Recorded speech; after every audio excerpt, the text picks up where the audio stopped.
बच्चों, ये आपका कार्यपत्रक 22 है, दिनांक 24 अगस्त 2020। ये सांवले सपनों की याद पाठ से आपको एक गद्यांश दिया गया है और जिस पर आधारित कुछ प्रश्न दिए गए हैं। शब्दार्थ भी कुछ दिए हुए हैं, हम पढ़ते समय देख लेंगे। यदि कोई और शब्द भी कठिन लगा तो उसका भी अर्थ जान लेंगे।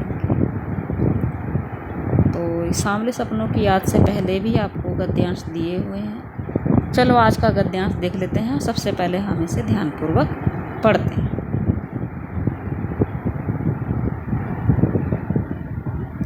मिथकों की दुनिया में इस सवाल का जवाब तलाश करने से पहले एक नज़र कमज़ोर काया वाले उस व्यक्ति पर डाली जाए जिसे हम सालिम अली के नाम से जानते हैं। आपको पता है, ये पाठ ज़ाबिर हुसैन ने एक बहुत प्रख्यात बर्ड वॉचर सालिम अली के ऊपर एक संस्मरण लिखा है। तो अब ये सालिम अली के बारे में बता रहे हैं। उम्र को शती तक पहुंचने में थोड़े ही दिन तो बच रहे थे। शती यानी 100 ही होने वाली थी उनकी उम्र, थोड़े से ही दिन कम थे। संभव है लंबी यात्राओं की थकान ने उनके शरीर को कमज़ोर कर दिया हो और कैंसर जैसी जानलेवा बीमारी उनकी मौत का कारण बनी। यहाँ पर लेखक सालिम अली की मौत के बारे में अनुमान लगा रहे हैं कि किस कारण से उनकी मौत हुई होगी। या तो लंबी लंबी यात्राओं की थकान की वजह से या कैंसर की बीमारी की वजह से मौत हुई होगी। लेकिन अंतिम समय तक मौत उनकी आंखों से वह रोशनी छीनने में सफल नहीं हुई जो पक्षियों की तलाश और उनकी हिफाजत के प्रति समर्पित। यानी अपने जीवन के अंतिम क्षणों तक वह अपने आत्मिक रूप से भी पक्षियों की सुरक्षा के लिए प्रयास करते रहे। सालिम अली की आंखों पर चढ़ी दूरबीन उनकी मौत के बाद ही तो उतरी थी। यानी उनका जो जज्बा था पक्षियों के प्रति वह उनकी मृत्यु के साथ ही समाप्त हुआ। उन जैसा बर्ड वॉचर शायद ही कोई हुआ हो। लेकिन एकांत क्षणों में सालिम अली बिना दूरबीन के भी देखे गए हैं। अब ये उनकी प्रशंसा करते हुए लेखक ने कहा है कि उनके जैसा बर्ड वॉचर शब्द यहाँ दो अंग्रेजी शब्दों से मिलकर बना है। बर्ड यानी पक्षी, वॉचर भी वॉच से बना है। वॉचर यानी वॉच उनका अवलोकन करना। ठीक है, वो कह रहे बहुत बड़े थे ये सालिम अली बड़ों पक्षियों के लिए, उनकी सुरक्षा के लिए, अवलोकन करने के लिए बहुत प्रसिद्ध थे।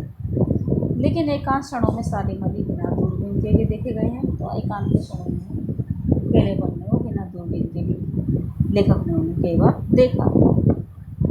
अब इसके हम वर्ड्स पे चलते हैं। मिथक वैसी प्राचीन कहानी या उसके पात्र जो नई स्थिति में नए अर्थ को प्रकट करते हैं, मिथक कहलाते हैं। बच्चों, मैं एक उदाहरण देती हूँ। हम लोग हर इंसान का किसी भी चीज़ को देखने का नज़रिया थोड़ा अलग होता है। एक व्यक्ति को वो कोई चीज़ खूबसूरत नज़र आती है और दूसरे व्यक्ति को वही चीज़ अच्छी नज़र नहीं आती। तो जैसे आप लोग जानते हैं, कवि जो पुराने साहित्यकार और कवि चाँद को सुंदरता के रूप में लेते हैं। लेकिन वहीं कुछ लोग चाँद को, आगे के जो साहित्यकार आए, एक कविता लिखी गई चाँद का मुंह टेढ़ा है, तो कुछ लोगों को चाँद उस तरह से नज़र आया, खूबसूरत नज़र नहीं आया, उसका मुंह टेढ़ा नज़र आया। तो ऐसे ही एक बात है, हमने एक मिथक मान लिया कि चाँद सुंदर होता है, लेकिन फिर वहीं उसको नई स्थिति में दिखा दिया कि इसका मुँह भी टेढ़ा है। तो ऐसी चीज़ें क्या होती हैं, मिथक होती हैं। एक्चुअल में चांद की कोई शक्ल नहीं। काया शरीर, उम्र की क्षति यानी आयु का 100वां वर्ष, हिफाजत सुरक्षा, बर्ड वॉचर पक्षियों का अवलोकन करने वाला, एकांत अकेला। प्रश्नों पर आ जाते हैं। कमज़ोर काया वाले व्यक्ति का नाम क्या था? अभी मैंने आपको बताया, सालिम अली। तो कमज़ोर काया वाले व्यक्ति का नाम सालिम अली था। लेखक ने सालिम अली की मृत्यु के किन कारणों की चर्चा की है? तो लेखक ने 2 कारण बताए हैं, देख लीजिए यहाँ से। यात्राओं की थकान, लंबी लंबी यात्राओं की थकान की वजह से मृत्यु हो गई हो उनकी, या कैंसर जैसी बीमारी। यहाँ से देखिए मौत के कारण बने 2 कारण बताए। तीसरा प्रश्न, लेकिन अंतिम समय तक मौत उनकी आंखों से वह रोशनी छीनने में सफल नहीं हुई जो पक्षियों की तलाश और उनकी हिफाजत के प्रति समर्पित थी। इस पंक्ति में किस रोशनी की बात की गई है? आप अपने विचार लिखिए। बच्चों, इस पंक्ति में मेरे विचार से जो उनका डेडिकेशन था ना, जो बिल्कुल वो समर्पित थे अपने काम के लिए, उस रोशनी की बात की गई। तो आप अपने विचार लिख सकते हैं इसमें।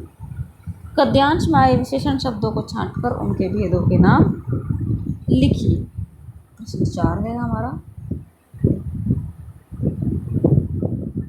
तो इसमें से आप विशेषण छांटोगे। जैसे काया की विशेषता दी गई, कमज़ोर काया है, ठीक है। तो आप इस तरह से कुछ शब्द छांटेंगे और विशेषण छांटेंगे